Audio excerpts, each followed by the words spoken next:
மதீனாவின் வீதிகள் அமைதியாக இருந்த ஒரு மதிய நேரம் அல்லாவின் தூதர் முஹம்மது ஸல்லல்லாஹு அலைஹி வஸல்லம் அவர்களது சபைக்கு ஒரு பெண்மணி வருகிறார்.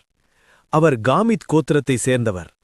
அவர் முகம் கவலையிலும் இறைவனின் பயத்திலும் தோய்ந்து போயிருந்தது. அந்த பெண் நபி ஸல்லல்லாஹு அலைஹி வஸல்லம் அவர்களிடம் வந்து, அல்லாவின் தூதரே, நான் ஜினா விபச்சாரம் செய்துவிட்டேன். மறுமையில் நான் குற்றவாளியாக நிற்பதை விட இந்த உலகிலேயே என்னை சுத்தப்படுத்துங்கள், தண்டித்து விடுங்கள் என்று கதறினார். நபி ஸல்லல்லாஹு அலைஹி வஸல்லம் அவர்கள் கருணையே உருவானவர்கள். அவர்கள் அந்த பெண்ணை உடனே தண்டிக்கவில்லை. பெண்ணே, திரும்பிப்போ, அல்லாவிடம் மன்னிப்பு கேள் என்று திருப்பி அனுப்பினார்கள். ஆனால் அந்த பெண் உறுதியாக இருந்தார். நான் கருவுற்றிருக்கிறேன், என்னை சுத்தப்படுத்துங்கள் என்றார். நபி ஸல்லல்லாஹு அலைஹி வஸல்லம் சொன்னார்கள், இப்போது உன்னை தண்டிக்க முடியாது. உன் கருவிலிருக்கும் சிசு என்ன பாவம் செய்தது? நீ போ, பிரசவம் முடிந்து வா. பல மாதங்கள் கழிந்தது. அந்த பெண் கையில் குழந்தையுடன் மீண்டும் வந்தார். அல்லாவின் தூதரே, இதோ குழந்தை பிறந்துவிட்டது, இப்போது தண்டனை கொடுங்கள். நபிகளார் மீண்டும் சொன்னார்கள், இல்லை, குழந்தைக்கு பால் மறக்க செய்யும் வரை செல்.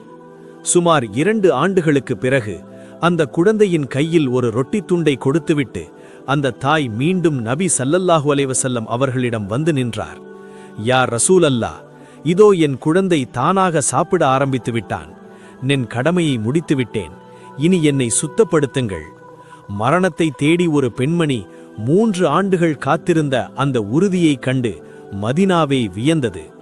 தண்டனை நிறைவேற்றப்படும்போது காலித் பின் வலீத் ரதியல்லாஹு அன்ஹு அவர்கள் வீசிய கல் அந்த பெண் மீது பட்டு இரத்தம் தெறித்தது. கோபத்தில் காலித் ரதியல்லாஹு அன்ஹு அந்த பெண்ணை திட்டியபோது நபி அவர்கள் தடுத்தார்கள்.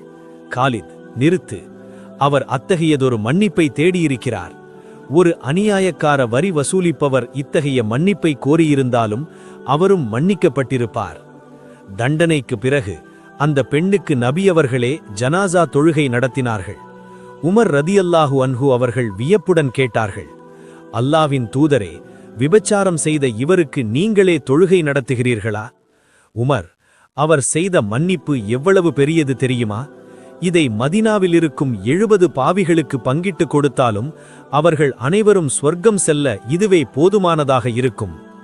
தவறு செய்வதை விட செய்த தவறுக்காக உண்மையாக வருந்தி இறைவனிடம் மீள்வதே சிறந்தது என்பதற்கு இந்த காமிதியா பெண்மணியின் வரலாறு ஒரு சாட்சி. அல்லாஹ் நம் அனைவரின் பாவங்களையும் மன்னிப்பானாக. ஆதாரம்: சஹீஹ் முஸ்லிம் 1695. அஸ்ஸலாமு அலைக்கும்.